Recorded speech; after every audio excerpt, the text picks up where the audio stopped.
como advogado, o senhor como congressista brasileiro, eu me faço uma pergunta, senhor, de um aspecto um pouco mais amplo. O Congresso brasileiro tem noção de que a nossa Constituição não existe mais, que ela não está sendo respeitada, as nossas leis não estão sendo respeitadas? E pela primeira vez nós temos um Congresso, Câmara, deputados e senadores, acho que em maioria de direita. Eles conseguem se organizar para defender os nossos interesses e a nossa Constituição, e eles entendem que as prerrogativas deles estão sendo atacadas violentamente, que logo, logo, depois do povo, não vai haver mais Congresso, ou seja, Câmara de Deputados e Senadores no Brasil. Eles conseguem entender isso? Excelente pergunta. Então, vamos lá. A sua pergunta, na verdade, você fez duas perguntas. A primeira é, nós temos a maioria de direita e se essa direita consegue se organizar. E não, nós não temos a maioria de direita. Direita no Congresso hoje deve ser algo em torno de 30 a 35 deputados. Centro-direita, a gente talvez consiga chegar a 100, 100 e pouco. Esquerda, algo em torno de 60 a 100 deputados. Percebam que as votações sempre são assim, uma semana a gente ganha, outra semana a gente perde. Uma semana a gente ganha, outra semana a gente perde. Porque o fator de equalização é o centro. Então você sempre vai ver que ganha por 280, 300 votos, perde por 280, 300 votos. Porque essa base sólida fica na direita e essa base sólida fica na esquerda. O que se movimenta é o centro. Então aqui, ó, ficou legal aqui, porque a direita é um pouco maior que a esquerda, é um pouco maior que a direita, em essência. A direita está aqui, é a maior da história, mas não somos maioria. E aí quando o centro vem para cá, 300 votos a gente perde. Quando o centro vem para cá, 300 votos a gente ganha. Por exemplo, o calabouço fiscal. O calabouço fiscal, ele teve em torno de 300 votos. O marco temporal, ele teve em torno de 300 votos. Então isso mostra que o Dilma, como eu gosto carinhosamente de chamar o Janjo,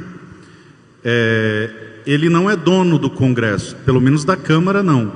E aí há esse movimento pendular, tá?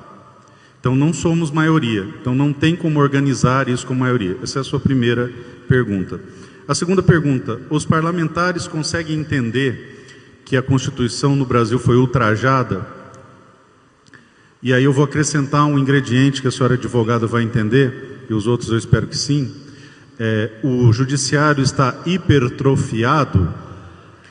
A grande maioria entende, uma boa parte compreende e alguns conseguem vislumbrar a essência desse problema. E quando eu digo alguns, são poucos. Recentemente eu fiz um discurso e de cada 10 discursos que eu faço, 9 são sobre direitos e garantias fundamentais de primeira geração, que são os que asseguram a liberdade. E eu trato sempre do devido processo legal e falei sobre o vilipêndio das prerrogativas do Congresso. Eu fui aplaudido por 3 deputados do PT, que quando eu desci falaram, algo precisa ser feito. Então hoje, tanto a esquerda quanto a direita e quanto o centro entendem que algo precisa ser feito. Porque o incêndio hoje está vindo sobre nossas casas porque o vento vem a sudeste. Em determinado momento, quando o vento for a noroeste, vai queimá-los também. E eles têm essa compreensão. No entanto, o que me consola é que nenhum poder, por mais absurdo que seja, dura para sempre. As piores ditaduras sucumbiram e o poder absoluto sucumbe absolutamente. Então essa tensão criada pelo Supremo, que agora maculou o Senado, que é a Casa Maior, vai levando o processo político a um inegável ou inevitável reestruturamento das instituições. E eu posso provar isso para você. Desde o que eles chamam de redemocratização, nós observamos um executivo hipertrofiado.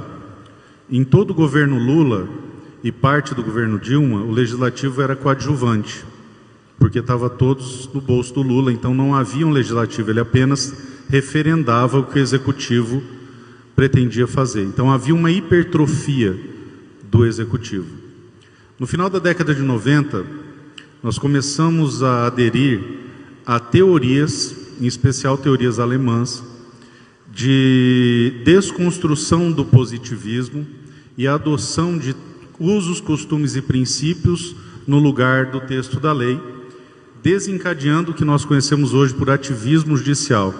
Então, elementos como a mutação constitucional, que diz que o texto que fala que esse piso aqui é preto, ele pode ser desconstruído e a interpretação a ser dada é que ele é branco, chegando ao ponto do princípio da legalidade, que é o princípio maior de limitação do Estado, que impede que um crime seja inventado, tenha sido jogado por terra, uma vez que não existe crime sem lei anterior que o defina, nem pena sem prévia combinação legal, e esse é o princípio básico civilizacional de qualquer Estado, e ele não existe no Brasil, uma vez que o judiciário inventa crimes e penas, tá? Isso é gravíssimo.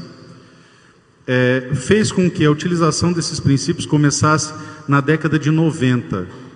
Eu entrei na faculdade de Direito no final da década de 90, eu vi isso acontecer.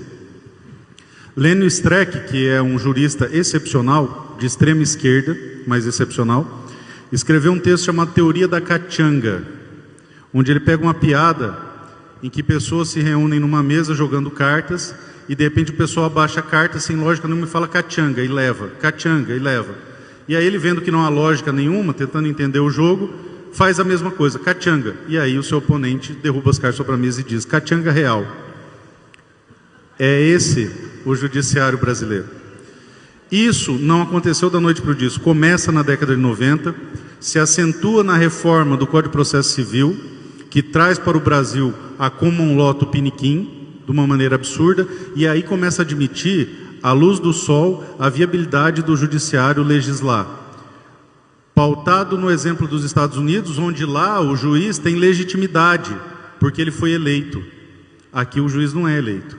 E voltando à questão da legitimidade do parlamento, lá se encontram 100% dos votos válidos. O Lula não tem 100% dos votos válidos. Nós temos mais legitimidade. Então percebam. Esta hipertrofia do executivo resultou em várias operações, como a ação penal do mensalão lá de trás, ou do petrolão, eu sempre confundo qual que foi, mas enfim, nos roubaram, e acabou desaguando na Lava Jato e medidas congêneres, e a hipertrofia do judiciário. Então perceba que foi um movimento construído pela hipertrofia do executivo, que corrompeu o legislativo. E aí nós observamos no governo Bolsonaro um executivo outsider.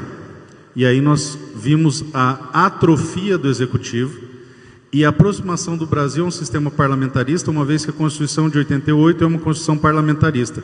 Ela foi feita para que nós fôssemos o sistema parlamentarista, porque eles acreditavam que em 93 haveria um plebiscito e o parlamentarismo ganha.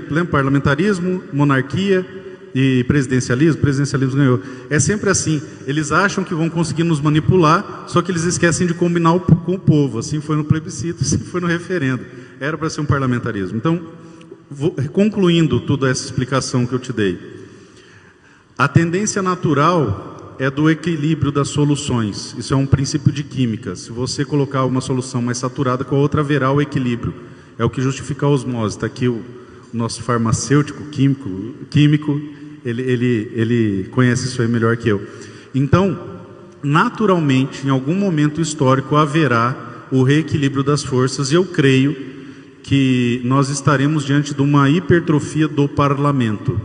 E aí, novamente, haverá esse equilíbrio, vai ter problema, e depois vai haver uma hipertrofia de outro poder. Então, é assim, mais ou menos, qual é o problema? Que esse movimento dura décadas.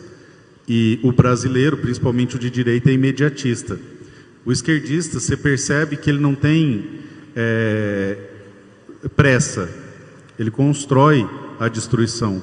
A gente tem que começar a construir a construção. Ter a paciência de fazer o que tem que ser feito. Porque ir a pé daqui para Campo Grande, Samurai, Vai demorar, mas se a gente não der o primeiro passo, a gente não chega. Por isso a importância fundamental construir bases sólidas de uma direita madura.